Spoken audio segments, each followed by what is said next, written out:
Ladies and gentlemen, welcome to the Labour Leadership Hustings 2020.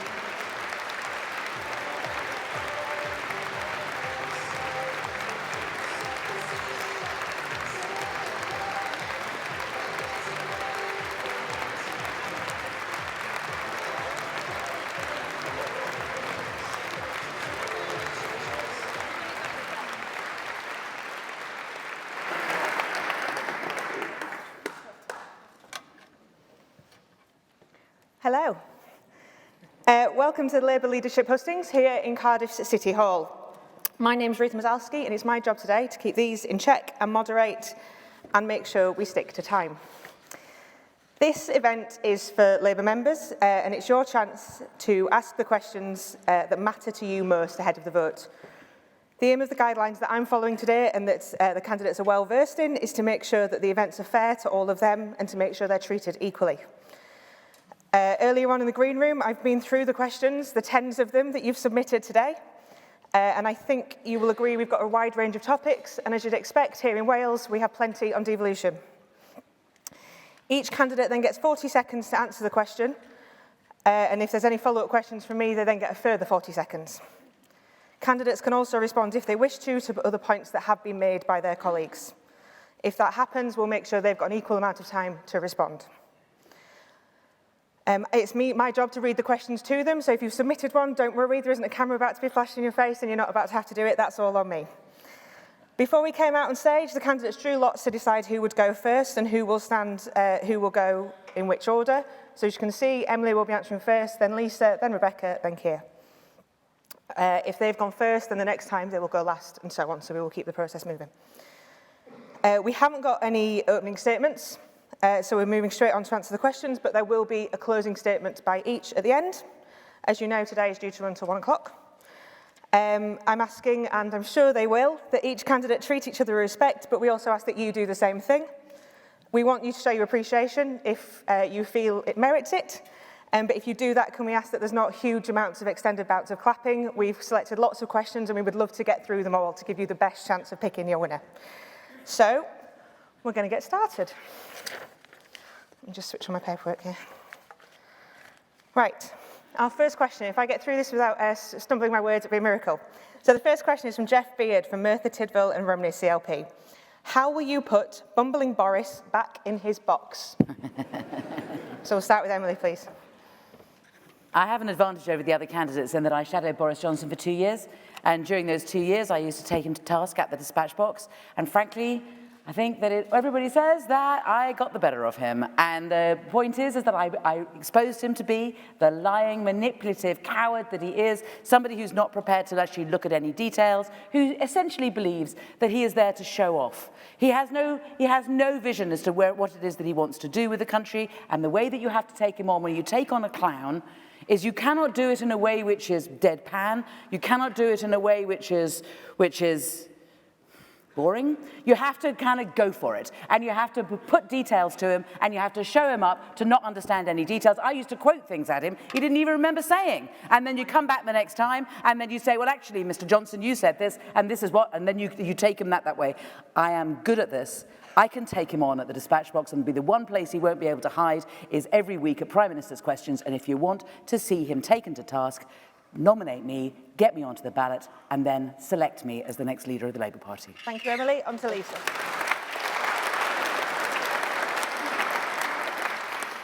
In the decade I've been in Parliament, I've shadowed 3 Prime Ministers, and they're all very different.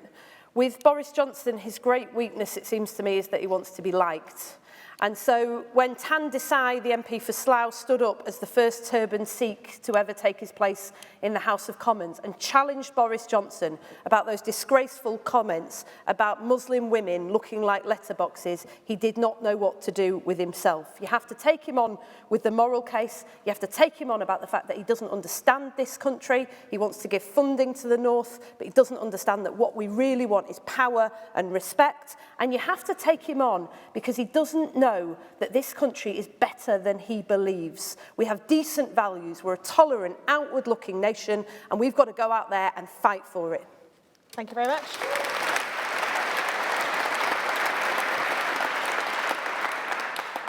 He's not bumbling, be under no illusion that Boris is very clever and very calculated, and he is finishing a project that's been 40 years in the making that destroyed my community and destroyed communities right across Wales.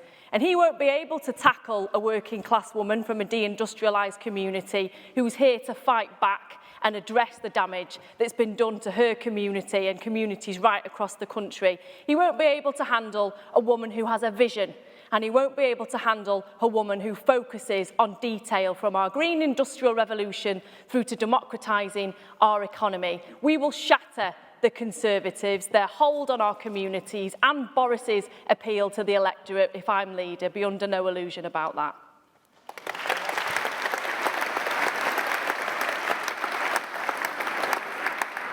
Hello Wales, diolch am y croeso.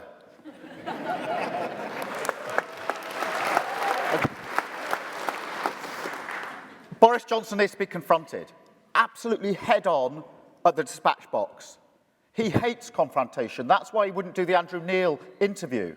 He doesn't like that kind of politics. So we have to absolutely put it to him in Parliament, at the dispatch box, and that's what I will do. But I want a whole team alongside me doing it all of the time, in Parliament, across the country, and I want, under my leadership, you to hear, every time you turn on the television or the radio, a very strong Labour advocate, very obviously winning the argument, because we've got to win it day in, day out, week in, week out, until the next general election. Thank you.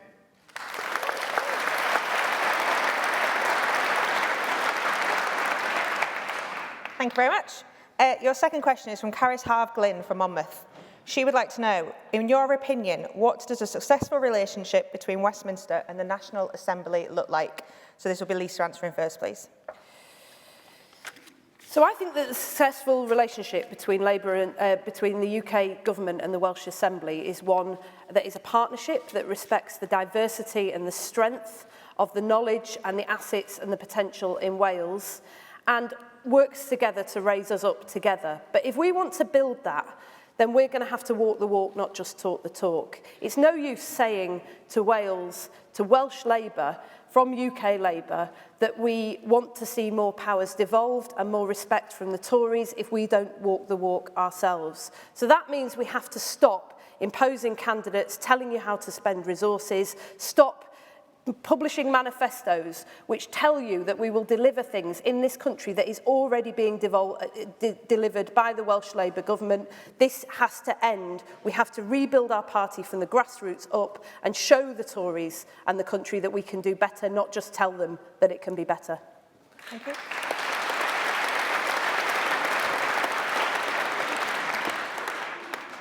Well, I think we need to have a discussion with our Welsh members about devolution, and it shouldn't be about how many powers do you want, it's what powers do you want to share.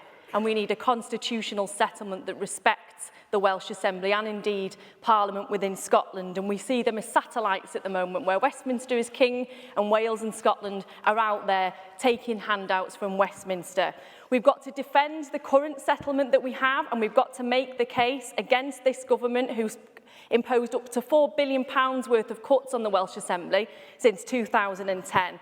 And we've got to tell the story about how Wales does not have the economic power it deserves. The Tories kiboshed Swansea Tidal Lagoon. They haven't supported our steel industries. They haven't supported the renewable technologies of the future that could have reindustrialised parts of Wales. And we need to hold them to account on this. Thank you very much.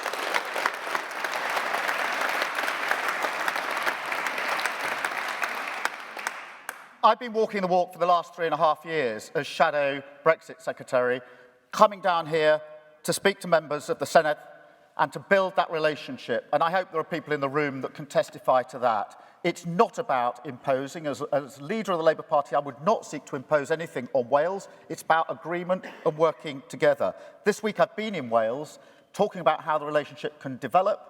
I think federalism is the way forward, more devolved powers to Wales. That's a discussion I've been having here this week.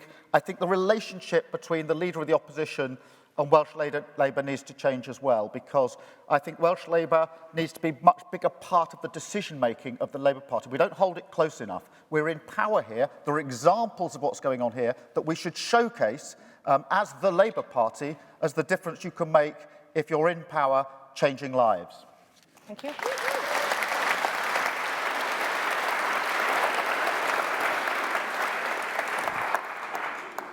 We need to have a relationship that allows Wales to be its distinctive self. And in order to do that, we have to listen. And you do not need to hear from an English politician the way in which what it is that you want to do. We need to be in proper discussions with you. I never want to see again. I never want to be in a position again where I was in Wales when the announcement on broadband was made. And I was about to do a television interview. And I had no idea what the impact on Wales was going to be. It wasn't clear from the briefings we were getting from London. And to be honest, the Welsh office didn't know about this decision, the announcement that was being made, and it was very difficult for them to know how to respond. What a fiasco. This is not the way that we should do things. We need to make sure that Wales has powers that it wishes to have and that it is distinctive, but it also needs to make sure that it has the funding, because Wales is not an area, Wales is an area with distinctive problems and needs to ensure that it is properly supported, because in the United Kingdom we have solidarity and we stick together. Thank you very much.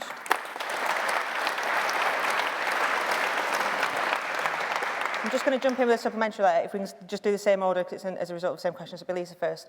There's an Assembly election here in 15 months that many people in this room are acutely aware and already thinking about, if not planning. How do you see that relationship working in terms of an election, and what are you going to do to back up the people in this room as they go out on the doorsteps for what looks like it could be quite an interesting fight? So first of all, I think that we need to talk up the successes of the Welsh Labour government right now while people are paying attention. This doesn't start on April the 4th when we elect a new leader. Secondly, I think we have to know what is going on here in Wales, and too often I find in Westminster that we simply don't, and when we're attacked we can't defend it. Thirdly, I don't understand why we're giving Plaid Cymru a free ride. When we agree to share platforms with them, it should be the leader of the Welsh Labour government who is sharing that platform with Adam Price, not the leader of the UK Labour government, because otherwise all we do is give them free ride to attack us while we speak for the whole of the UK. Thank you. And Rebecca? I think there's a question of resources and making sure that our Welsh colleagues are equipped to be able to fight this election, and we should be asking for our constituencies in England to come over and help throughout this election process, whether it's those in Liverpool and Salford in the north, all the way through to the constituencies on the border in the south, because that's the level of support that's required to protect our heartlands here. We also need to talk up the great work that our Welsh colleagues are doing on the NHS, for example, free prescriptions. Many people don't know that that's the case, certainly outside of Wales. Free parking is another element. And we've got to make the case against cuts. £4 billion worth of cuts is destroying our ability to be able to deliver the services that our communities require. That's similar with all local authorities across England, but it's even more intense here in Wales, and we've got to tell our communities what's really happening here. Thanks very much. Those elections next year are really important. We think we've got until 2024, until the next general election. We haven't. We've got until next year for the Welsh elections, and they really, really matter. That's why I came down this week to start the discussion with Welsh members, activists and colleagues about what we need to do, and in particular, the reasons that we lost this general election. And they were similar to, in some cases different to the picture across the United Kingdom. What I said when I left, and it was only Thursday night, was if I'm leader of the Labour Party, I will come straight back down to Wales to continue that discussion and start that campaign, because we need to make the case for an even stronger Welsh government so we can show what we do in power, which is fantastic things that change lives here in Wales. Thank you.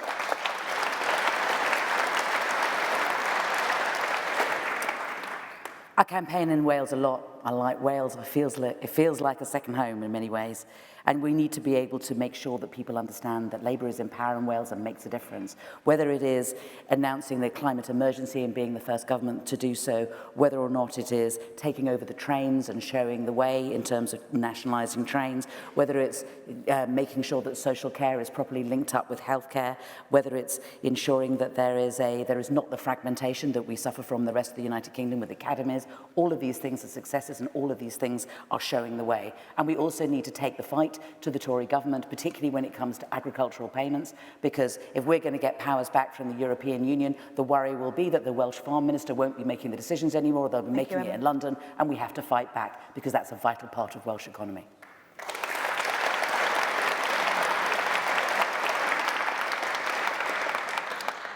So our third question is from Anthony Banazzato from Cardiff North. Anthony would like to know, should essential services be run on a not-for-profit system, e.g. rail, bus, water, etc.? So it's Rebecca to start this time, please. Yes, I very firmly believe that economic justice is about an economy that builds for the common good. It's about making sure that we are delivering those human rights and essential services to our community. So that's why I've said that public ownership of rail, mail, water and energy should be supported by all leadership candidates. I've said that we should stop the outsourcing of our public services and we should insource now, whether it's the NHS or local authorities, to end the scourge of privatisation. And I've also said that we shouldn't water down our climate change commitments, our target to deliver the vast majority of emissions by 2030 and to commit to the plan that sits alongside that, because that's the only way that will democratise our economy and deliver the wealth and prosperity to the hands of the people who really need it.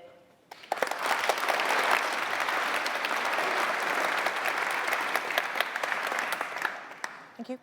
Yes, public services should be in public hands. You shouldn't be making money out of ill health. And in my old world of criminal justice, you shouldn't privatise criminal justice and make money out of that system. So public services in public hands. And let's have a system that works. I'm not in favour of top-down when it comes to the delivery of public services. I think we need common ownership and we need to have a discussion about how these are in public hands, but from the bottom up, so that they're run according to local priorities with real democratic accountability to the people that the services are actually being delivered to. So yes to the principle, yes public services in public hands. Let's think about bottom-up common ownership so that it's actually closer to people, that they can influence the service that is being delivered to them. Thank you.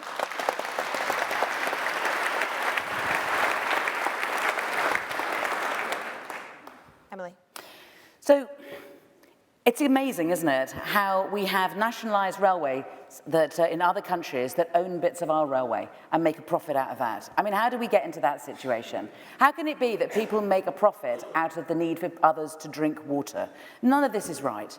If we want to have a green industrial revolution, if we want to make sure that we have proper infrastructure, and quite frankly, if we cannot get those private companies to make the investment that we want them to, if we cannot get them to agree to our agenda and our priorities, then yes, we should take them over. Because in the end, we have to be really serious about these things. We need to have proper delivery of public services, and quite frankly, they should not be simply open to private profit. They are there for the people, they are there for its service, they do not need to be there for private profit.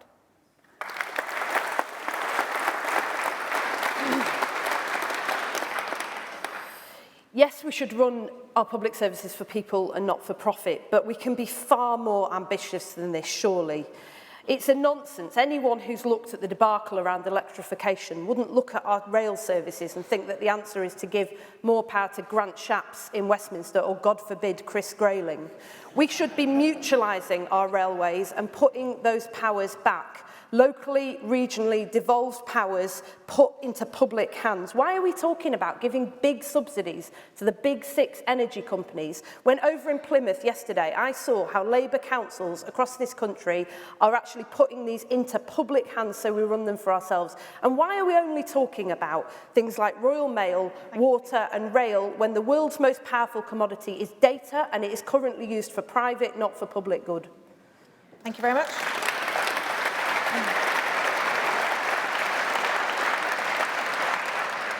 There were a lot of questions on this topic, so we are going to ask a second one, start with Keir this time.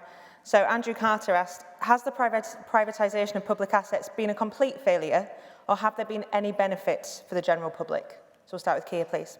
I think that they've been pretty well a complete failure. If you look at privatisation in criminal justice, none of it has worked. And anybody who uses the trains anywhere across the United Kingdom doesn't need much persuading about the failure of trains. So, of course, we need to have this debate. But let's ground this debate. Because if we lose the next general election, the chances of actually bringing any rail networks across the United Kingdom into public ownership are very, very low. Most of the franchises are up in this Parliament. The others are up in the next Parliament. There's only 2 that won't be refranchised within the next 10 years for 10 or 15 years. So if we're serious about this and we really want to change things, we're going to win that general election to do it. Thank you very much.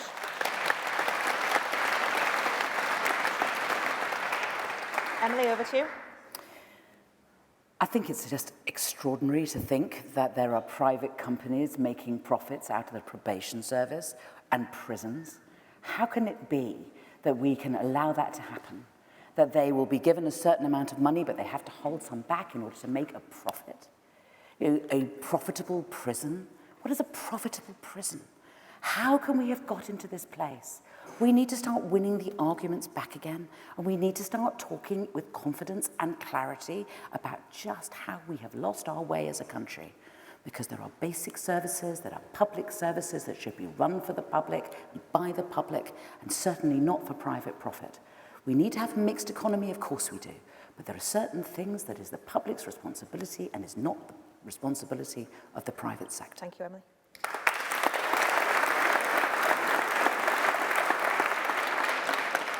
I saw the enormous damage that it did when I worked with children in immigration detention before I was elected to Parliament. Families who were forcibly put onto planes, children who were locked up for months on end with mental health problems. One child, I'll never forget, who attempted suicide in immigration detention because we'd outsourced that to the private sector and it was run with the interests of profit, not people in mind. I want to close down Yarlswood, I make no mistake about it, but privatisation of our public services is commodification of our people, and it has to end. There is a better way. The Welsh Labour government is showing it with the work on social partnerships. You bring trade unions and employers together and you light the path to a better world. It's something we should follow across the rest of the United Kingdom. Thank you. No, it hasn't been successful, and I'd go as far to say is that it's created bandit capitalism. If you look just at a few elements, water and energy as one example, we've got millions of people living in fuel poverty because they can't afford to pay their energy bills, and yet you've got water companies and energy companies prioritising dividend extraction over investment in critical infrastructure. We have a huge economic opportunity here through public ownership, not just to bring bills down for people, but also to kickstart investment in our economies and support businesses and industry. So any argument that says that public ownership is bad for business is completely wrong. The government has a moral role to increase prosperity in our economy and make people's lives better, and it does that through strategic public ownership and investment.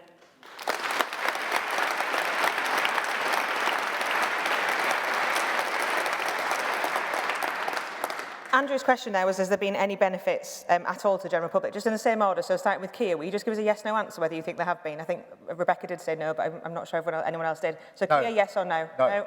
Emily? No. Lisa?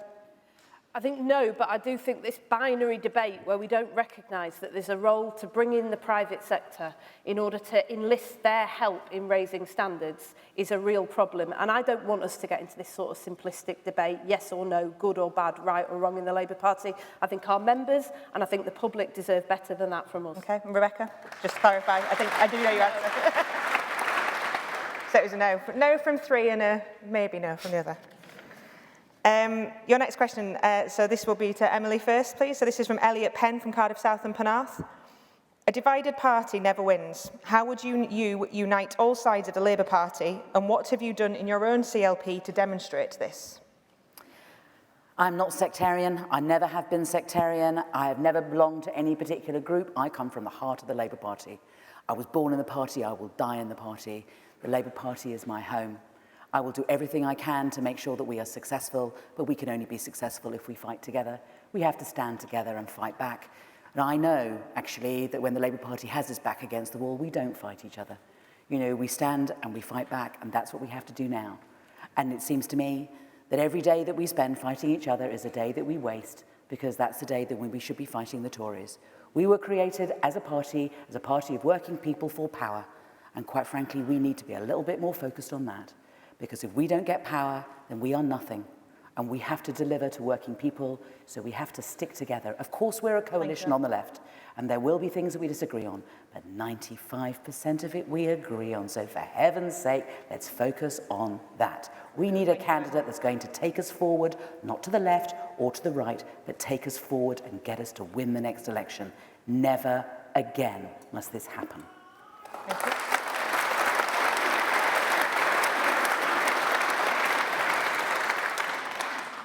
Lisa? When they held the rehearsals for the Olympic Games, Danny Boyle said to his volunteers for the opening ceremony, "You can tweet, you can film, you can text, you can post, but I'd just rather that you didn't."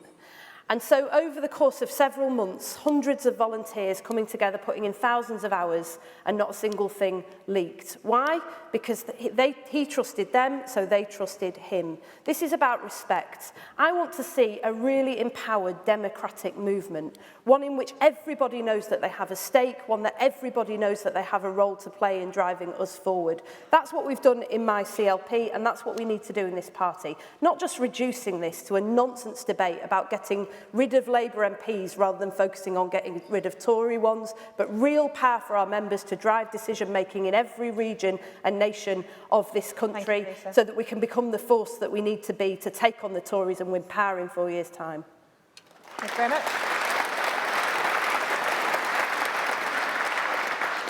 We've not been a united party for the last 4 years, and I don't want to go through another 4 years like this ever again.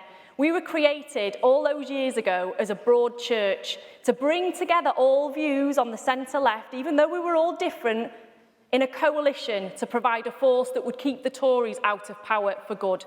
And yes, we don't agree with each other all of the time. And yes, it's healthy to have different groups within the party pushing different policy platforms. But we have our arguments in private, we reach agreement, and when we've done that, we unite, and we unite behind the elected leader of this party. I will do that. I'm sure everyone else on this platform will do that too. And on how we pick our MPs, this isn't about favouring getting rid of Labour MPs over Tory MPs. This is getting the best talent to become our Labour MPs and trusting our members to do that. Thank you, Rebecca.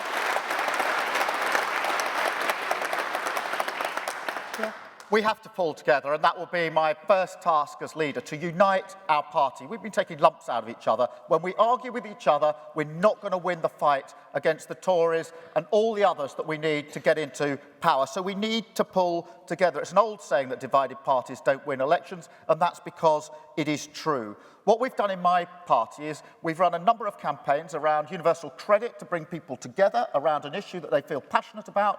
We had a meeting for people who we identified who come to one ward meeting and never came back. And when we met them, they were full of energy and they told us what needed to change to include them in it. And when we campaigned in this election, and I saw this across the whole United Kingdom, I saw hundreds, if not thousands, of members and activists across the United Kingdom who came together, and I knew that they had different political views. I knew they didn't agree on everything, but they put their baggage down and they campaigned together as one. And that's the sort of Labour Party I will lead and I will run, one that campaigns as one behind the leader.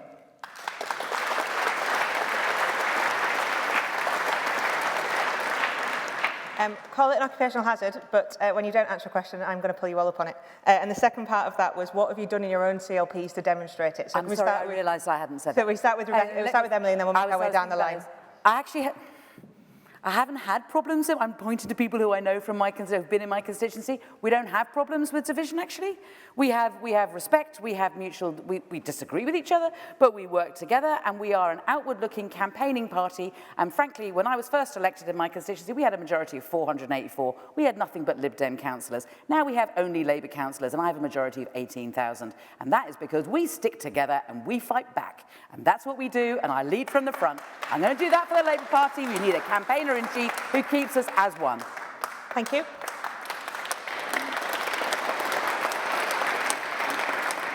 Well, that's that's why I said this is about respect and it's about power, because my members are my anchor.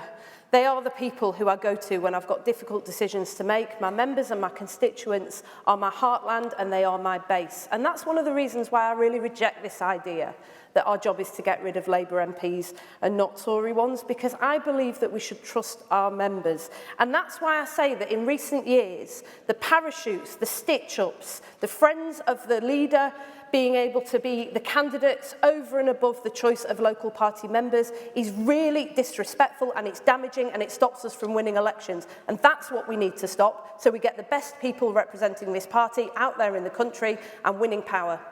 Thank you.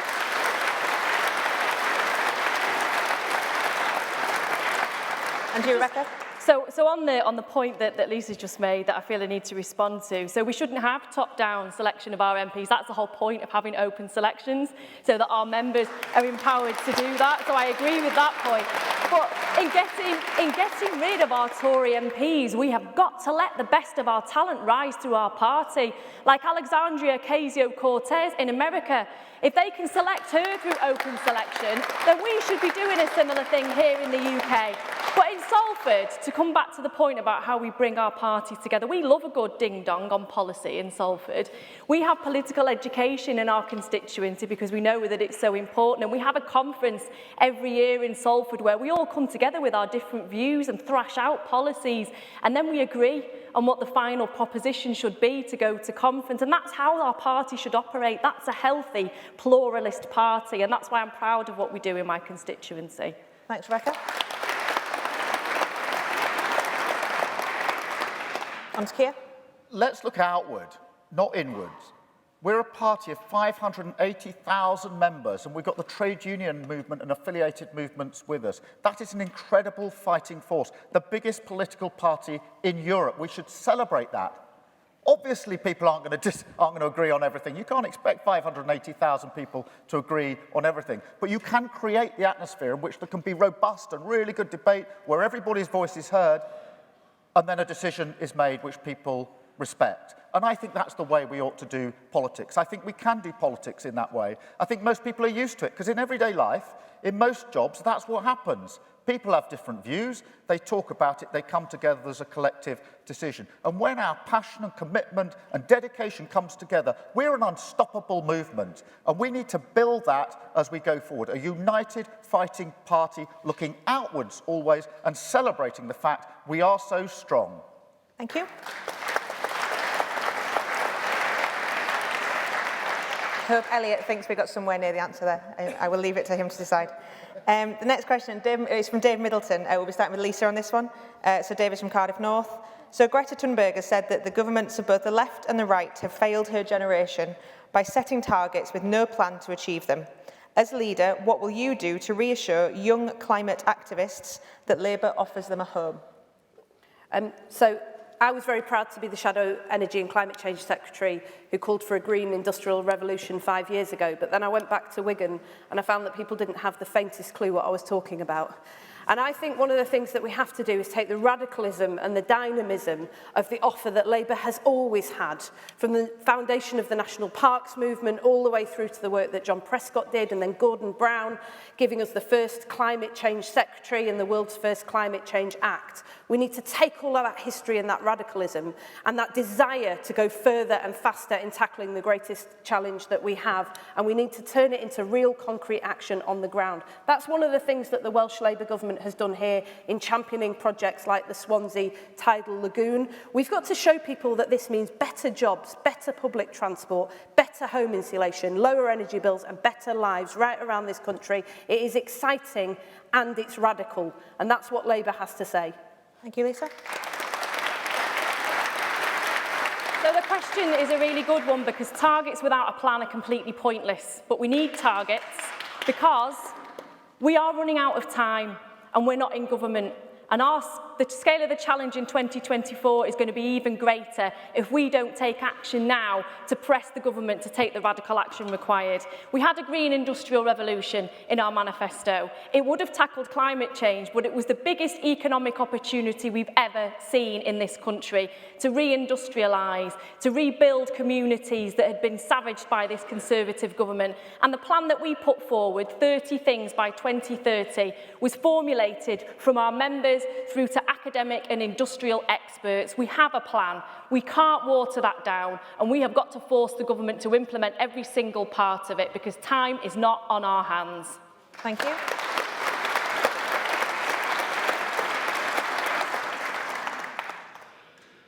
We have to have targets and we need to enforce them. We need to celebrate some of what's being done by our local authorities and by Welsh Labour here in Wales, but we need to enforce these targets. We need legislation to enforce them on the ground, in the public sector, where it's easier to do it, and also in the private sector. Why shouldn't private companies have to report into Companies House on the impact of what they're doing to the environment, as well as the impact to finances? It should be part of good governance. But we also need to go up.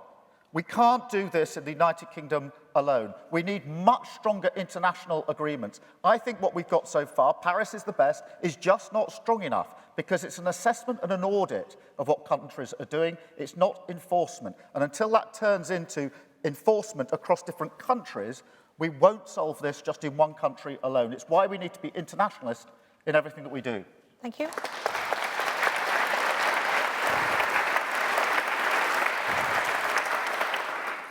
I was really proud of the role that I played in bringing in the Climate Change Act and working on that bill through the Department of Energy and Climate Change. I was really proud to be on the delegation that went to Copenhagen, where we took a world lead, and that wasn't half a long time ago.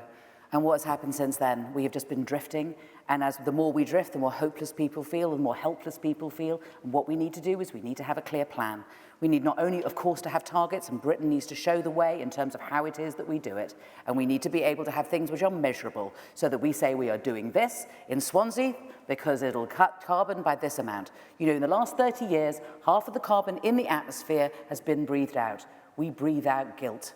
But frankly, if we just talk and we don't do anything, we're just breathing out more carbon. So, of course, we need to be doing things ourselves within our country, but we also, any carbon which comes out in Ghana is just as fatal to us as carbon that's breathed out in Grimsby. So we need to be doing the right thing in the UK and showing that there is a way and that there is hope and you can do it and there is a plan. And yes, it can be done, but then we need to export that across the world through technology, but also we need to be doing it through the Department of International Development, so that so that we export the Green New Deal, because that's the only way it's going to work. And we have to be hopeful and we have to be positive because we have no other choice. Thank you.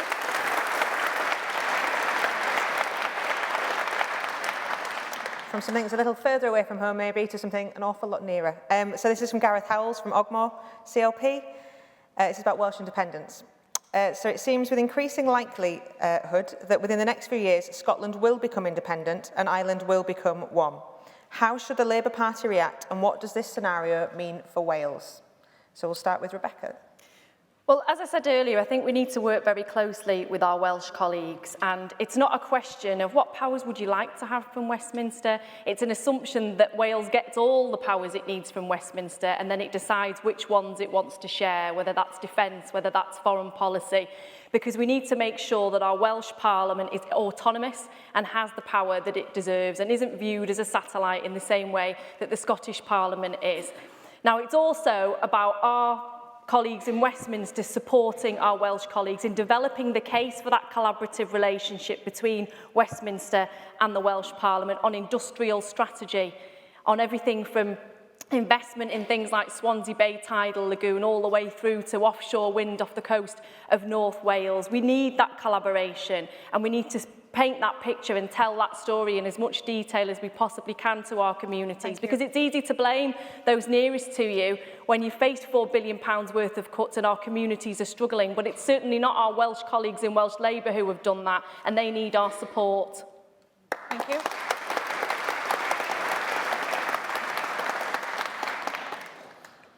I don't accept the premise of the question that it's inevitable in Scotland that Scotland will become independent.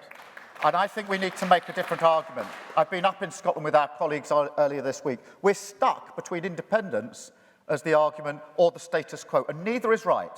And we need to make a radical case for devolution and federalism in Scotland and in Wales. Nationalism is about pulling apart. It's about borders. It's putting up differences between people. I believe in solidarity across borders, and I think with radical federalism in Scotland, in Wales, where more powers are closer to people, and where Westminster diverges itself of powers, is the way forward. But let's not accept this binary choice, the status quo, or pulling people further apart and putting in further borders. The last thing we need as we leave the EU is to put more borders up and more differences within the United Kingdom. Let's make a radical case that is different to that, and let's make it loudly, and we haven't done that enough in the last few years.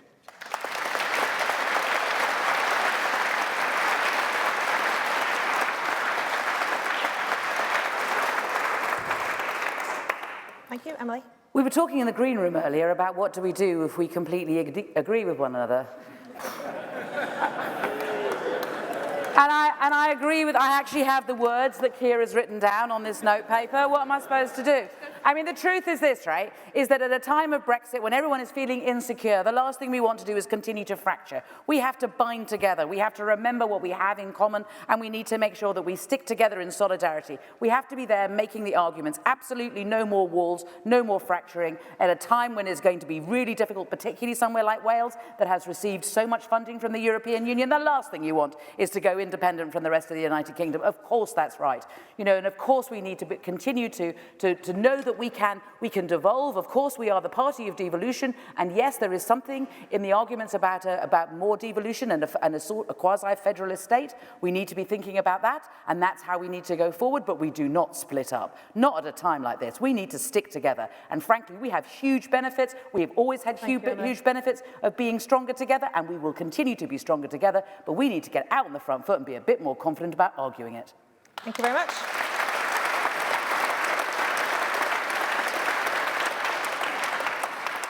And to you, Lisa. I think we need to draw a distinction between those people who are attracted by independence and Plaid who don't have the answers to the problems that they face.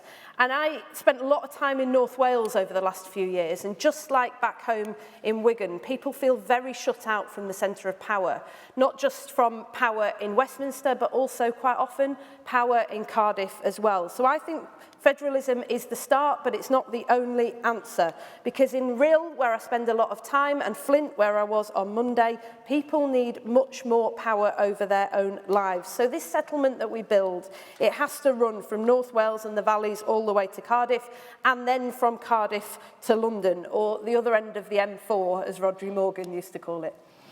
Thank you.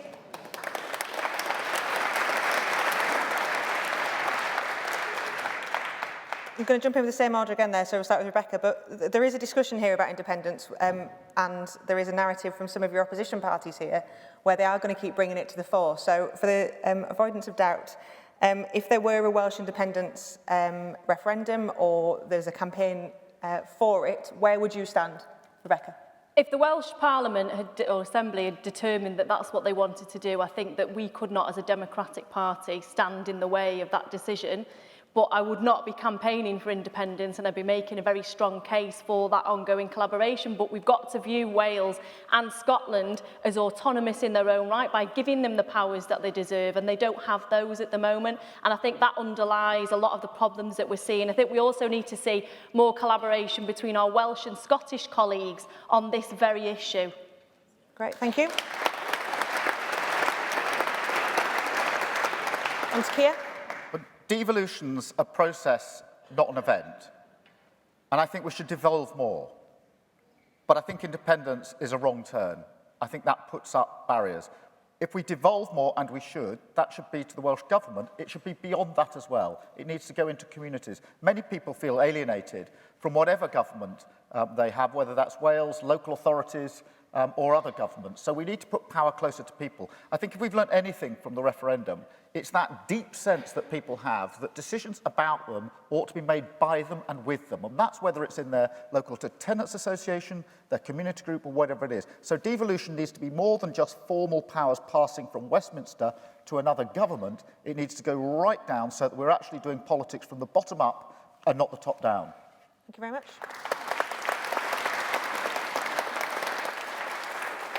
Emily? Whilst I agree with all that, the question is, how would we make a decision? What would our position be in a referendum, and what should Labour's position be? And it's all very well us talking about being a party of devolution, but we need to kind of apply that to the Labour Party as well.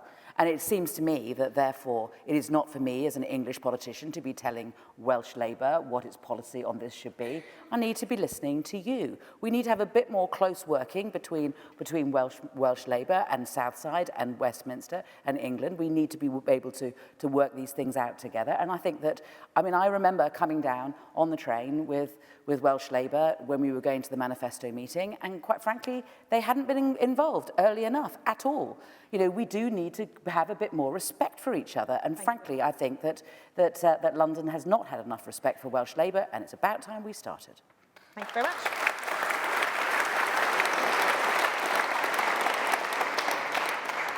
And Lisa? Emily said before, what do we do if we all agree with each other? And I said to her, we could just go to the pub.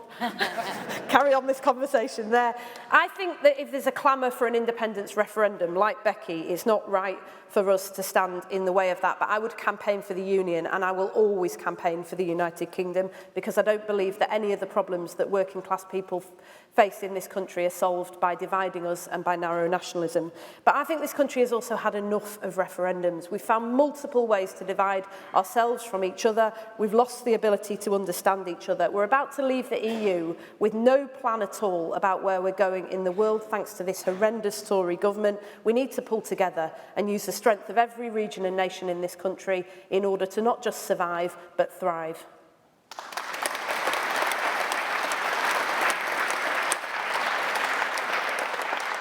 Thank you very much. The next question is from Dr. Gareth Herdman from Cardiff North. The NHS is currently in crisis. What would the candidates do within the next year to alleviate the current problem? So, Keir, that's one for you to start with, please. Well, in the next year, it's very difficult. We have to work with Welsh Labour and where we've got power, because we're not power in Westminster. The NHS is chronically underfunded. Staff are demoralised. My wife works in the NHS. She's in there like everybody else because they absolutely believe in delivering a service, but they're demoralised because they've got more to do every day than they can. I think we need to join up health with mental health and with social care. I think we could look at Wales, where you've got safe nursing standards put into legislation now and made some real differences. So learn a bit from Wales, work where we can make a difference, which will be in Wales, but recognise that until we win elections, we're not changing the NHS in the UK very effectively at all.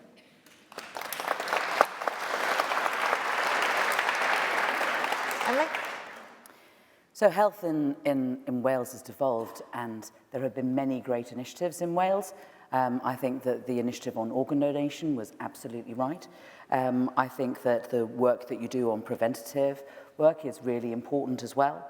And I think that in the end, it is about money when it comes to the health service, and we know that Wales has a more elderly population, there is greater illness percentage of the population, and it simply doesn't get the funding that it needs. So in the next year, with the Tories having an 80-seat majority, it is very difficult to get what you essentially need, which is the additional funding. But the argument needs to continue to be made that Wales does really well with the funding that it does, and it is imaginative and it is lateral thinking, and it shows the way, and it is how Labour can be with a health service if we were to be in power, but it does need more funding than it gets at the moment. Thank you very much. Lisa? Many of the challenges that face the NHS here are the challenges that face the NHS across the UK. not least the ageing population. And the answer to this is to get on the front foot, to prevent problems from occurring. It's free prescriptions, like you've introduced here. It's mental health care before people reach crisis, but most of all, it's social care, social care, social care. We've got to get the services to people when they need them, not just wait for crisis point. And finally, I think we have to start talking about this differently in Labour. It is not a problem that we're living longer. This is about grandparents for the first time getting to meet their grandchildren because they don't die young after a lifetime of hard work. We've got to show this level of hope and ambition for the future of this country if we're going to persuade people that this can be different to the vision the Tories have for Britain and get back into power at UK level in 4 years' time. Thank you.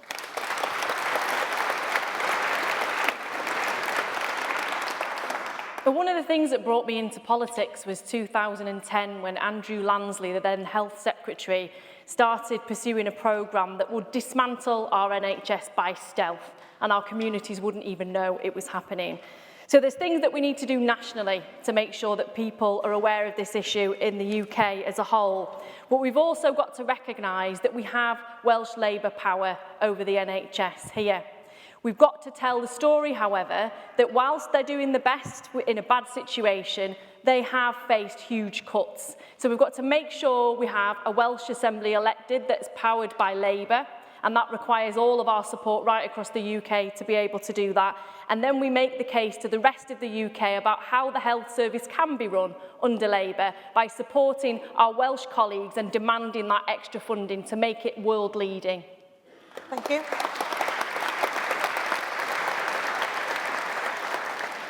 Kia? Sorry, we finished that one, haven't we? Sorry, I do apologise. There we are, we got more than halfway through before I went wrong. This is a question from Daniel Maney from Cardiff South and Penarth. So this will start with Emily. With us now having left the EU, the attacks on workers and trade union rights are likely to escalate. What are you going to do to fight the Tory attacks against trade unions and enhance and protect workers' rights generally? Yep. A lot of detail in there, but over to you, Emily. So we've technically and constitutionally legally left the European Union. Boris Johnson has done what he promised. He was going to get Brexit done. But he lied. He's not going to have got Brexit done because we need to continue to have a relationship with the European Union. We have to have a trading relationship. Half of our trade is with the European Union. We need to get a deal in the next year.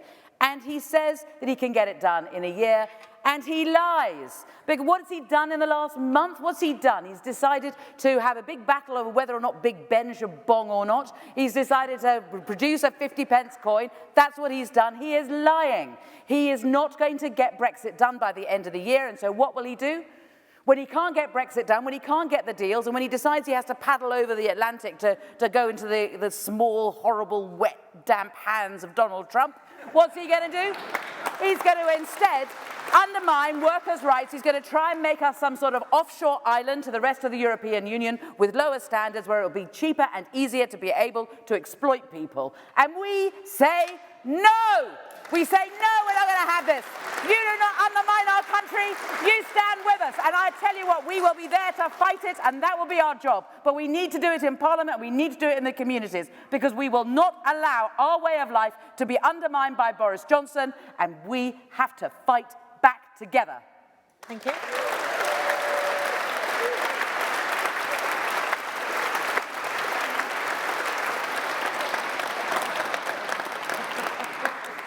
Make me follow that. Sorry.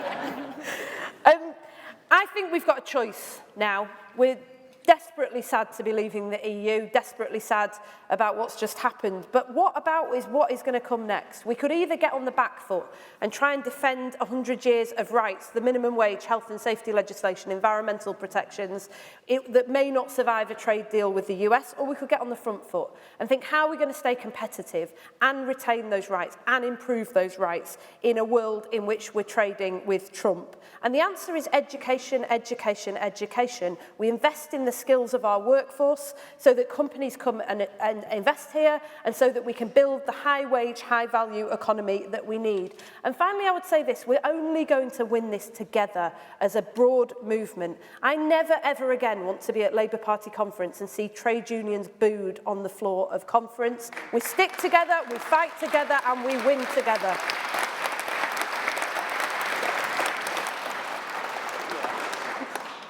Let's be honest, this is the end of a 40-year project that was dedicated to smashing collective solidarity that was seen within our trade union movement, and we're not in power, unfortunately. I was proud of our manifesto where we said that we'd repeal anti-trade union legislation. I was proud that we were going to bring in a new era of workers' rights, from banning zero-hour contracts to ending insecurity at work. And I was proud that we were proud of our trade unions, and we were going to make sure that they had access to every single workplace in the UK. Now, Boris Johnson is going to try and water down workers' rights in any future trade deals, and we have to fight tooth and nail against that. But we've also got to educate our communities as to what is happening and stir up their anger so that they join a trade union, that they join a Labour Party, and that they're part of the fight back. And that means educating within our communities, it means supporting our trade unions, and it means remembering that the Labour Party is the trade unions and that we support them at every level within our party and make sure that all of our members are members of trade unions. Thank you.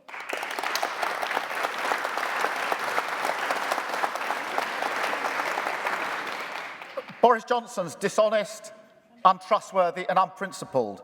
He's going to make a speech tomorrow about the deal he's going to get, and it's going to be far removed from what he's promised. He says Canada or even Australia. He's already taken workplace and trade union rights out of the deal, the draft deal with the EU. We know where he's heading on this. Look at what he said in the Queen's speech about trade union rights. And when he's done that with the EU, he will turn to America. And when he's turned to America, he will align with their economic model because he's going to have to, and that will mean even bigger challenge for trade unions. 10 days paid holiday in America, that's the norm. It's a very different model. It'll be under greater strain. And we have to stand with the trade unions on this, day in, day out, shoulder to shoulder, not just for a photo op, not just for the general election or where we want money, but day in, day out, because this is going to be a massive challenge over the next few years. Everything that we've achieved over decades is going to be rolled back if Johnson gets his way. We have to stand up with our trade unions. It has to be a statement of intent about how we intend to go forward. So I welcome the fact that we're going to have this opportunity to pull together with our trade unions. We've got the fight of our lives on our hands with Johnson. Thank you very much.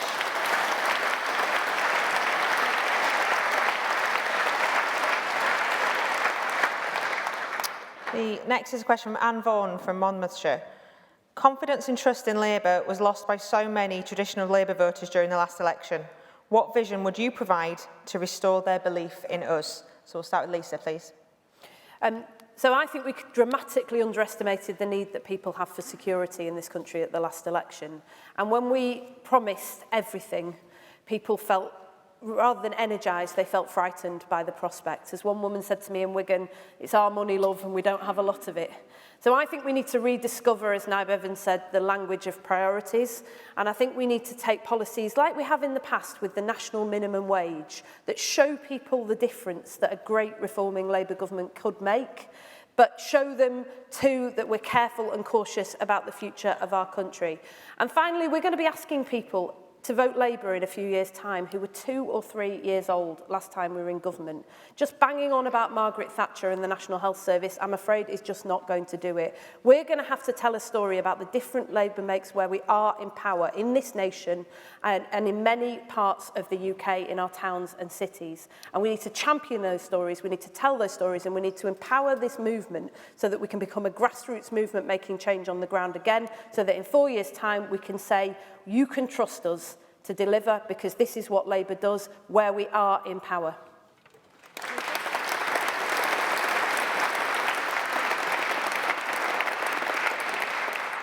But there were many reasons as to why we had such a devastating defeat in December. One of them was that our communities didn't trust us on Brexit, unfortunately. The other was that we didn't have a message that tied together many of the amazing policies that we had within our manifesto. And what we need to do is to connect with our communities, and we do that through a message of aspiration that shows that we will create jobs, we will have good public services, and we will redistribute the wealth and prosperity that we create right across the United Kingdom.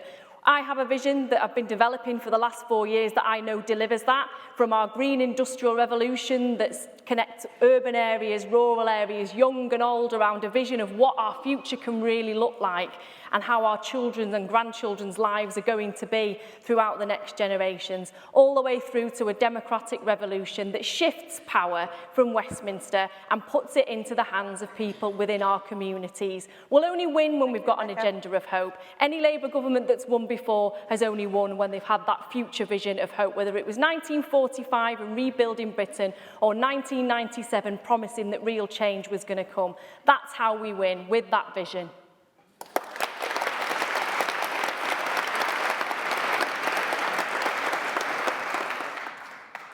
There are many reasons we lost that general election, and everybody who went out campaigning knows it. Cumulatively, we lost the trust of people in the Labour Party as a force for good and a force for change. Some people are now trying to say it was one reason. That's all. Change that and it'll all be fine. We were soaring to victory, but for, take an example, Brexit. Complete nonsense. And if we go down that path, we'll lose the next general election. We need to be honest about the reason and the fact that we've lost 4 in a row. So we need to listen, we need to champion, but we have to have a vision for the future. And that future for the UK is 2024, the late 2020s, the 2030s. Labour wins when it glimpses the future and persuades people that a vote for Labour is a vote for a better future, a radical future, a relevant future, but a credible leadership and party that can go into government. But if we're dishonest about the reasons we lost and pretend it was one thing alone, then we're never going to address this. Let's be honest, let's be courageous, let's be radical, relevant and credible, and let's go forward. Thank you.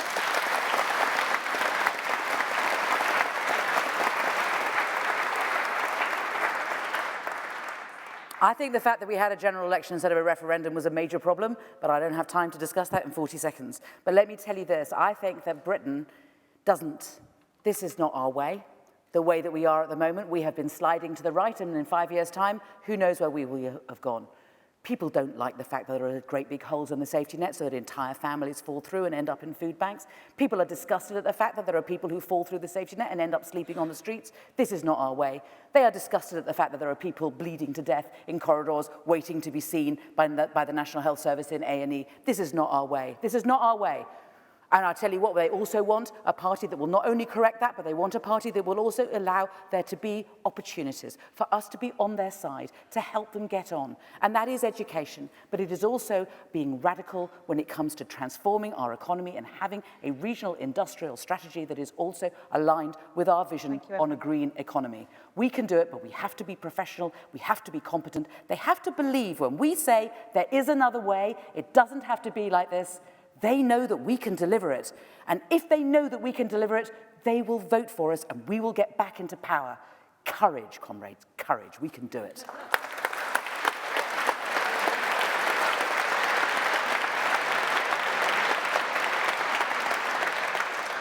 Can I ask you in the same order? So a lot of you are talking about 2024, and obviously it's a general election. You have got an Assembly election in 2021. There was a poll last week that wasn't very good for Labour here. You had not a great time in North Wales, if I'm being diplomatic, during the general election. So the question was, what's your vision? Can you give us an example of something you're going to do? Because you will be here, one of you will be here campaigning as Labour leader in that Assembly election. Give us something you're going to do to restore that confidence and trust, which is lacking in Wales for an election in 15 months' time. So Lisa first, please. So I'll give you an example of something I've been doing for the last few years, which is going out to those places, exactly those places where we are losing and have been losing for 15 years now. After the Scottish referendum on independence, I went back because I wrote at the time that winning means you have to work harder to learn the lessons. And I've spent time listening to people, ex-Labour voters in all of those places, and the answer to this is power. They want far more respect, far more power, far more control over their lives, their communities, and their children's futures. Now, I think we can deliver that. as a great reforming Labour government, but to do that, we've got to earn back people's trust. And that's why I say that whenever we talk about what we offer for the future, our values need to run through it. That's why I said the other day that we shouldn't be signing trade agreements with countries that don't sign up to the Paris Accord, because to do so means we ditch our values in pursuit of economic growth. The economy and the environment are not pitted against one another. We can do so much better than the Tories on this. And we've got to, if you want a better world, you have to go out, you have to stand up, you have to fight for it, and you have to win the argument, especially in those places where it is hardest. Thank you.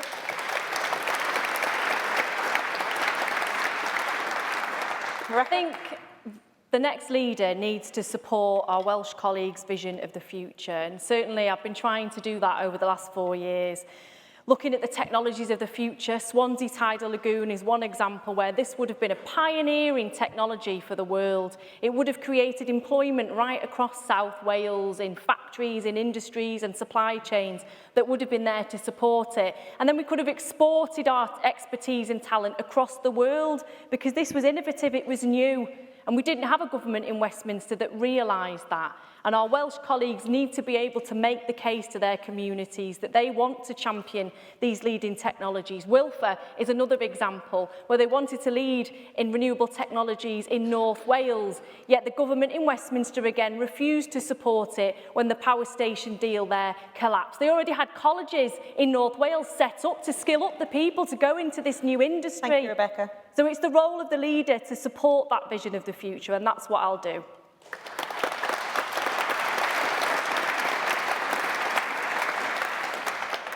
What I'll do is what I've been doing over the last few years, and I'll continue to do as leader, and that is to go to the different communities, particularly in North Wales, also across the Midlands and the northwest and northeast of England, and have pretty robust conversations with people about what makes a difference to them, because listening is a really important part of leadership.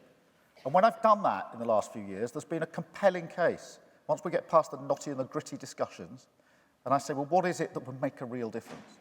And almost everybody says to me, infrastructure and transport. It's just not good enough.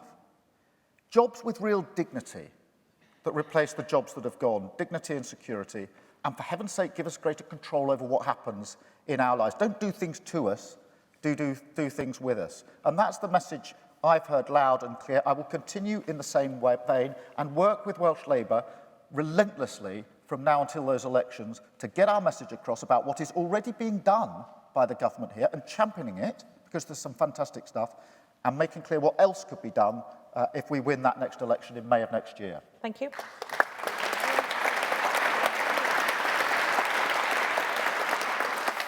Emily? So the question's a nitty-gritty one, which is what would the new leader of the Labour Party be doing in order to help Wales win the next election in 2021, right?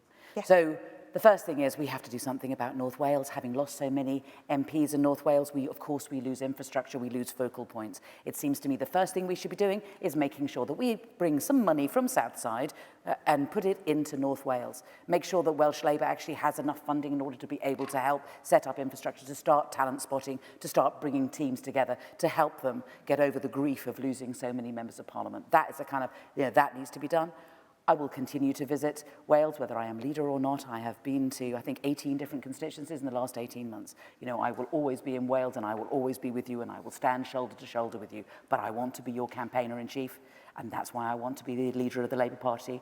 I want to be out there saying that to Welsh people that the Welsh government is their first line of defence against this appalling Tory government, and they need to have a Welsh government that will stand up for them. Thank you. That we need to be doing, and I will make those arguments, and I will make them clearly and loudly, having listened and worked with you. Thank you.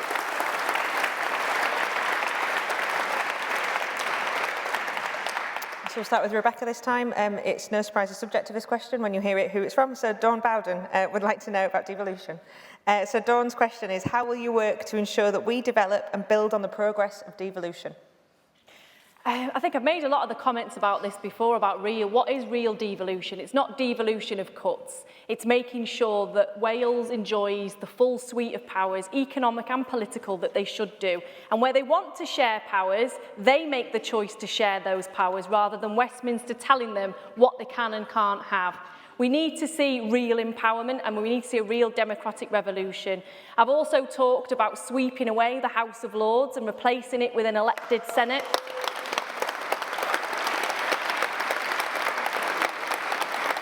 And that's to make sure that we have people assessing our legislation who are from our communities, not lifelong Tory peers, looking at the way our lives in Wales are affected by it. And that legislation needs to be assessed against a set of measures: well-being, how much wealth it creates in our communities and its impact on the environment. Because the role of government, whether it's Welsh Government, Scottish Government or Westminster Government, should be the betterment of our people, and our constitutional settlement going forward needs to reflect that.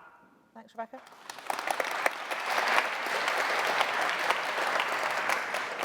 Yeah. Well, we've said a lot about devolution. It needs to go right down. And one of the things that I've been most impressed with in the last few years is where our governments and our local authorities put power right down with the people who are living with the differences of those powers. So tenants' associations having a role in designing the new block that's being built for them is a fantastic thing to happen, where people are saying, this is the way we want our estate designed. These are the facilities that we want. These are the resources that we want. So devolving all the way down to people. We do need to reform the House of Lords, of course. I agree with Rebecca, a Senate of the nations and regions, and elected at that. That on its own is not enough. We also need to look at the whole electoral system and ask ourselves why so many millions of people feel that in safe seats their vote doesn't count. So we need to have right down to the bottom and right the way up. Thank you. Emily? Oh, sorry. This one? Sorry.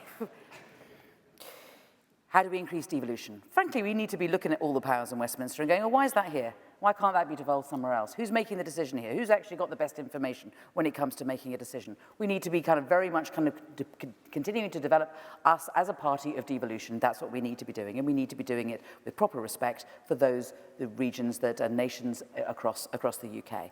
But there's a particular challenge at the moment, which is in relation to the EU. So as we leave the European Union, there has been, as people know, massive funding for Wales because they have objective criteria in the EU, and because of the poverty in many areas of Wales, there has been a great deal of funding. So the first question is are the Tories going to continue to fund at the same level we got from the EU?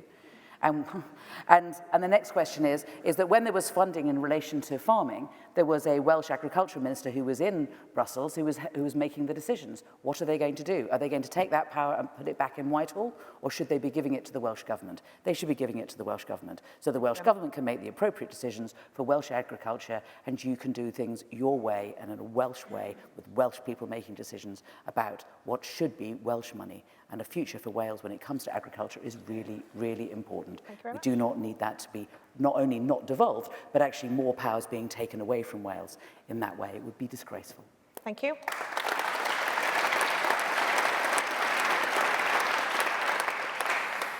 Devolution was always intended to be the start, not the end of the process. But I think, if we're honest, we're going to have to go out and fight for devolution in many parts of the country that have been turning away from Labour for some time.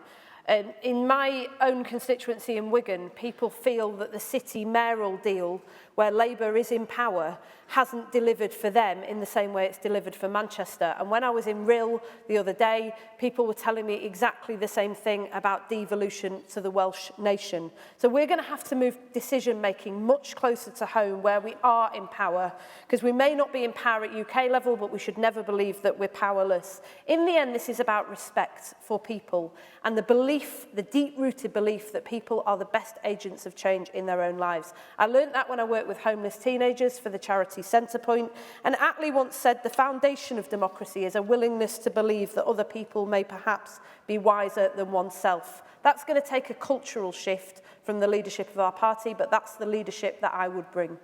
Thank you very much.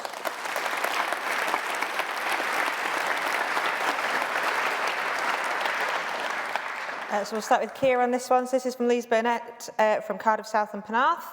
Many 2019 manifesto promises reflected current Labour Welsh Government policy. Which of those policies are priorities for you to share across the UK? I think our manifesto had some really brilliant policies in it. And as I went around the country, I didn't come across many people who said they didn't like the policies, but they felt the manifesto was overloaded and they didn't believe the package as a whole. So we need to prioritise. I think that the regional investment stuff on banks was hugely important. And here in Wales, of course, you've already got a version of that we can champion, because regional investment, long-term investment, according to regional plans, and then with the Green New Deal, so that it's good for the economy, is absolutely the way forward. Short-term investment, not driven by the regions, and without any climate element in it, has been the scourge of the last 10 or 20 years. So I would pick 2 or 3 things from that manifesto and make them the centre point of what happens next. And if we had been more focused, I think, we'd have got across our message a lot better in that last general election. Thank you, Keir.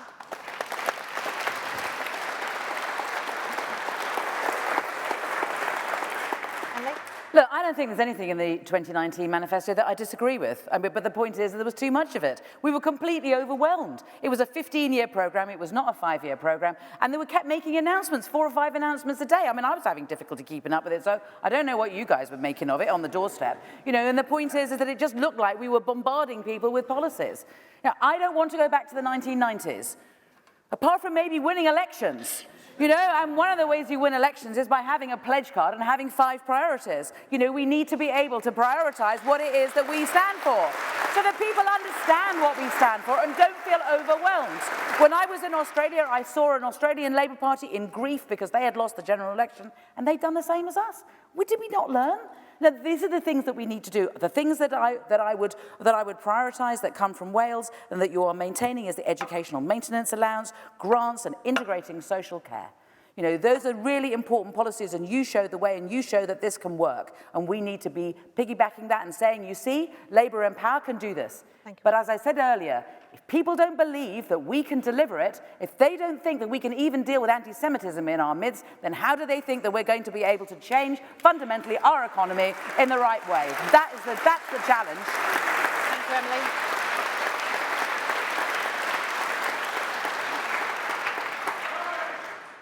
Lisa?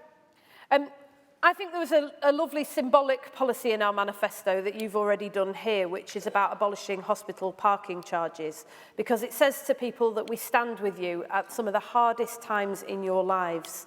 And those sort of symbolic policies are going to really matter for Labour, because we need to tell a story about the future of this country. We've only won 3 times in our history when we've had a vision for Britain that is more hopeful, more ambitious and more optimistic than the Tories. And that's what we need to do again. No more looking backwards, no more 1970s Britain fighting 1990s Britain. We're seeking power in 2024, and that's the world we need to start talking about. That's the world we seek to build.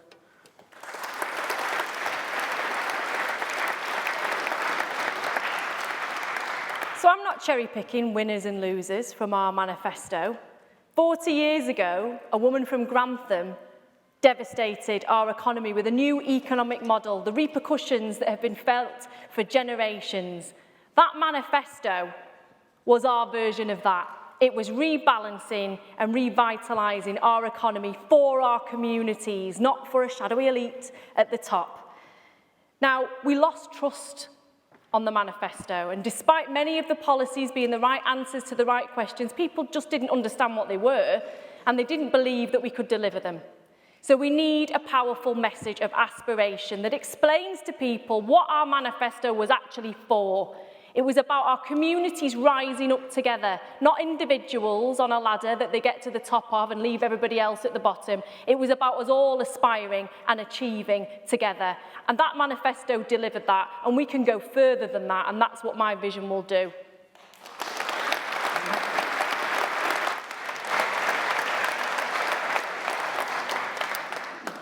So we are on the last question, which these 4 may be relieved to know. I hope you've learned a lot about policies and the bigger picture stuff. This is more about you as personalities.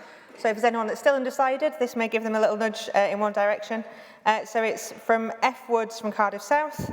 How do your experiences outside of politics stand you in good stead for the role? And that's starting with Emily, please. My parents split up when I was 7, and we were doing really well until then, and then suddenly there was a disaster, and there were bailiffs with bowler hats outside our house, and we had to hide from them. But eventually they caught us and they chucked us out because we were made homeless, and a Labour councillor saved us. And we were put onto a big council estate. My mum was on benefits. I failed my 11 plus. I had a careers teacher who told me that what I could do with my life was visit people in prison. I've never forgotten any of that. I was lucky. I've done well. I want to help other people do it. And it's that insight into how hard things can be. You know, struggle is struggle, poverty is poverty, but that has absolutely informed my politics, and I don't want other people to suffer the way that I have. I have people coming to my surgeries now who are homeless families, and there aren't any council houses for them. There was a council house for my family, but there wasn't one for them. We are going backwards. We have gone backwards in the last 50 years. I remember that. This is what gives me the fire in my belly. We have to get a Labour government. We have to make a fairer society, and I want to lead that.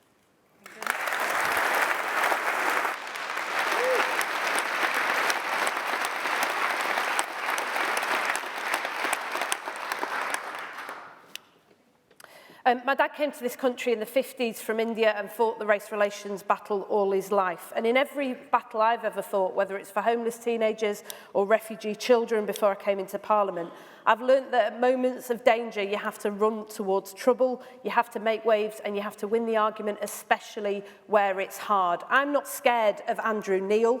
Unlike Boris Johnson, I'm not going to hide in a fridge. I'm going to go to his studio and I'm going to make and win that argument. Kennedy once said that we choose to go to the moon in this century, not because it is easy, but because it is hard.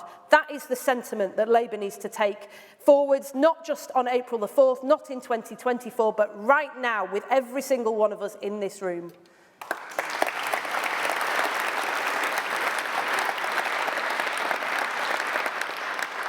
So it's your experiences that shape who you are, and my experiences growing up certainly developed my politics, whether it was watching my dad as a trade union representative and the struggles that he faced at work, and whether it was my first job in a pawn shop, whether it was the factories and the temporary jobs that I had after that. They made me angry about what was happening to my community, but I did everything that was asked of me. I had parents that didn't want me to suffer in the way that they did, and they said, Rebecca, your route out of this is education. Get a good job, you'll do well. We want you to have choices. So I did, and I did really well.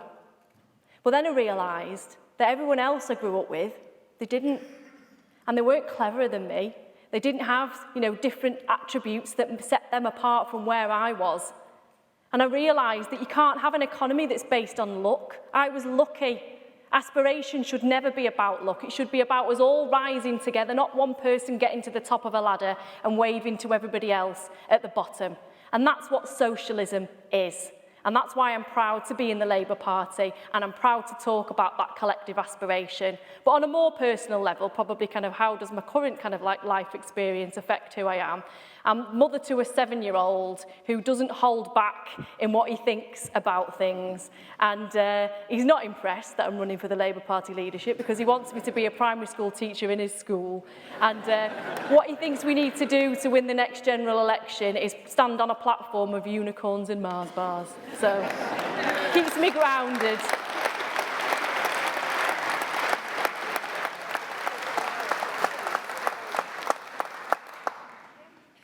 I think it's the values that we bring to this, and I think we've got excellent candidates here, by the way, putting themselves forward.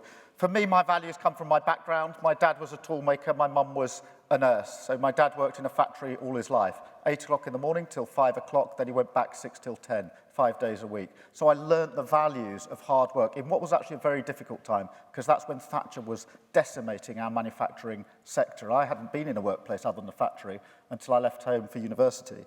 My mum, sadly, was very, very ill. She got Still's disease when she was 11.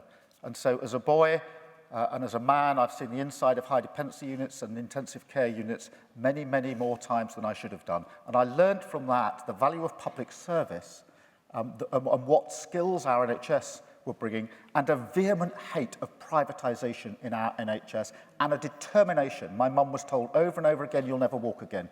And every time she came out of that intensive care unit, that high dependency unit, she got up and she walked again. And that gave me great determination. But I've also had opportunity. I was lucky enough, because of Labour governments, to be able to go to university, to qualify as a lawyer, to specialise as a human rights lawyer, doing cases across the world because of what others had done to allow me to have that opportunity.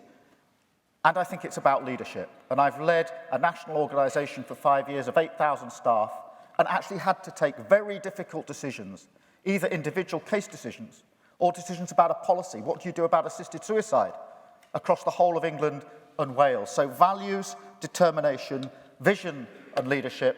And I too have got 2 young kids who don't think much of any of that. And when I go back and tell them what I'm doing, they say I've been doing more blah, blah, blah at work. And the other thing I do is I play football regularly with a bunch of fellas, and their only test is, are you a decent fella on the pitch? And they're not interested in politics. And so it's all of the values, the vision, but it's also the human side of it, I think, that rounds us all. But these are all excellent candidates. All excellent candidates. There we are.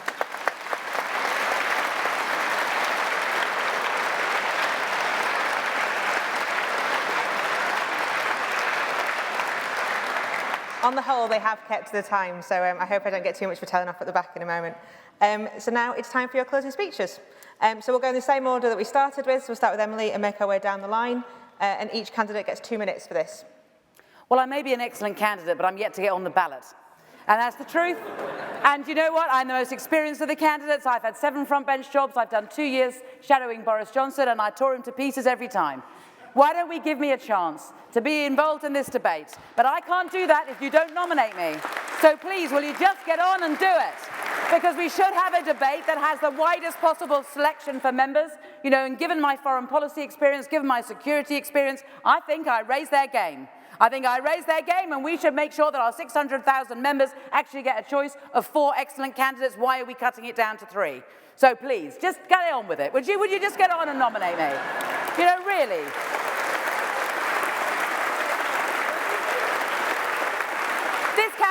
This campaign should not be about who's going to take us to the right or who's going to take us to the left. I tell you, I'm worried about the party at the moment because I feel like we're falling into the good old Labour Party, all right, I'm a lefty, I'm a righty, this is the way I'm going to fight, let's fight each other. Stop! Just look at who's going to be the best candidate. Just look at who it is that is going to take Boris Johnson on and do it well. Just look at the people who can make the best decisions, who are strong, who are battle-hardened, and who can lead from the front and who do lead from the front. Think about who would be the best Prime Minister, but who could also deal with a particularly slippery character that we have with this Prime Minister. And I can do it, and that's why I put myself forward. I come from the party, I will always be at the heart of the party, and I will never get in the way of a Labour victory. If we are running up to a general election and I am a drag on the ticket and I'm less popular than the Labour Party, having spent 5 years doing the worst job in the world, and they've been throwing as much muck at me as they possibly can, I would stand down rather than be a drag on the ticket and rather than mean that we would lose the general election. That is the challenge I make to the other candidates, because they should do the same thing too. This is not about a personal trip. This is about making sure that we get into government, and that is why I am standing, because I believe I am the best person to bring us to victory. Nominate me.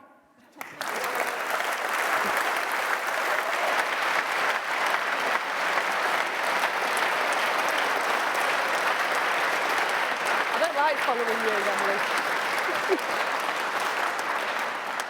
Lisa? 4 years of Tory rule, out of the EU and the future of the UK at stake. We've never needed to understand the complexity of the world more, but been so ill-equipped to do it. Our political debate pitches people against each other, compels us to find solutions in real time. The format of this hustings is part of this problem. You sit there and listen, we stand here with 40 seconds to shout slogans at one another about the biggest challenges the world faces. When those challenges are so big, it is wrong that this debate is so small. The Labour Party can and must do better than this. The country can and must do better than this. Churchill, hero or villain? Corbyn, marks out of 10. These are questions so stupid they do not deserve an answer. How did we allow people to be defined as leave or remain, north or south, citizen or immigrant. The more we pull on each end of the rope, the tighter the knot. Are you a Corbynista or a Blairite? For the valleys or for Cardiff? For the economy or the environment? This is the Tories' battleground, designed to divide us and shake our faith in each other and the system. Why are we on it? We can be Remainers who know the EU is imperfect, or Leavers who believe we should work together. Proudly Welsh, English or Scottish, and British and European. Like the Welsh Government, bringing together unions and employers to ban blacklisting and raise standards at work. Bringing people together is radical, and it is hard. So while UK Labour chose PFIs, Welsh Labour said no. And under my leadership, this is the sort of example we'll follow. Our schools and hospitals are too important to put on a corporate credit card.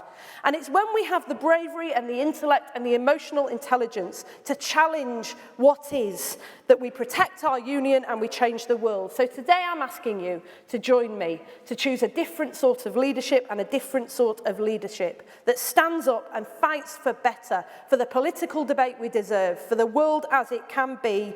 And if we do that and we choose that path, I know that we will win, and we will win together.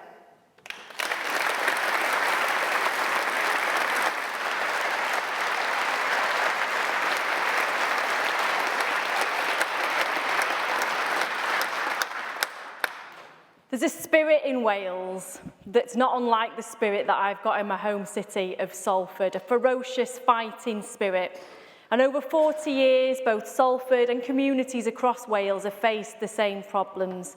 Deindustrialisation, the effects of the free market experiment. And like many Welsh members, I learnt my politics through that struggle, sitting at the top of the stairs when my dad came home from work from his shift, to hear him talking about pay disputes and redundancies. I learnt my politics in my first job in a pawnbroker's after decades of Tory rule, and you could see what it really meant when the government washes its hands of its people. And that's what's happened in the last decade, and that made the defeat in the general election so much harder to take. Now, we shouldn't be under any illusions about the scale of the challenge ahead, but we can't afford to retreat from our transformative agenda that we fought so hard to secure. So I've set out where I stand on putting democratic public ownership of rail, mail, energy, water and more at the heart of our agenda for a green aspirational economy, with Wales at its heart, from Swansea Tidal Lagoon to steel and offshore wind. I've set out a plan for a democratic revolution to abolish the House of Lords, devolve real power to Wales and Scotland, and to end the gentleman's club of politics in Westminster. I'll challenge the government to sign up to our plan for a green industrial revolution to meet our climate change targets by 2030, so that the industries of Wales can truly unleash their potential as they should. And I've pledged to empower you, our members, in selections, on policy making, and with a programme of political education, turning us into a year-round campaigning force in every community. Now, none of this will be easy, but the party that was born out of struggles was born here in places like Wales and Salford. From the struggle of the miners in Wales to the struggle of the miners in Salford pits, we stand on the shoulders of giants, of those people who were prepared to stand up and fight for what they believe in. And never let anybody tell you that what you believe in isn't possible. It's our job to get the message right and make sure our communities understand that what we're trying to do is to improve quality of life. That's my vision. That's the Labour Party that I believe in, and that will be our path to power.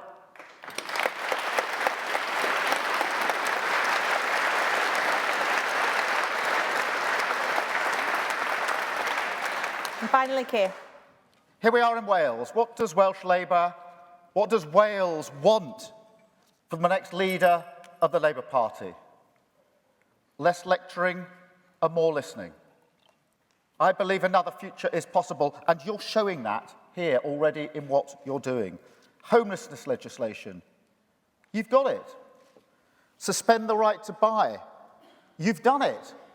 Bring back education maintenance allowances. You never let them go away.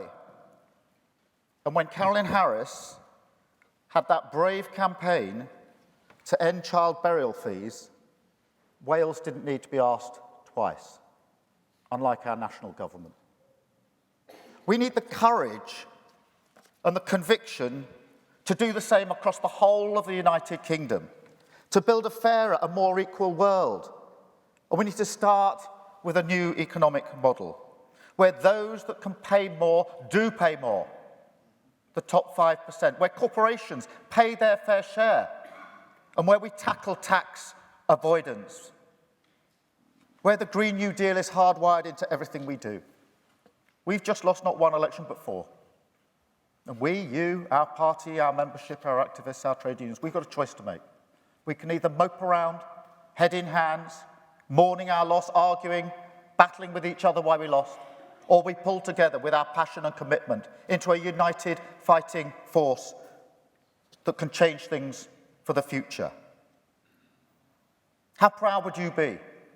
How proud would you be if you look back on this bit of history, our leg of the journey, and say, I pulled together, I was part of something that started with a defeat in 2019 and took the Labour Party back to power so that it could change lives for millions of people who desperately need change. I believe we can do that together. I think that's the course we should take. Pull together, be united, be part of history. Our forefathers and mothers did it. We didn't get Labour governments without Labour members, our party pulling together for victory. We need to do that again. That's why I'm standing as leader, and I'm asking you to join me. Thank you.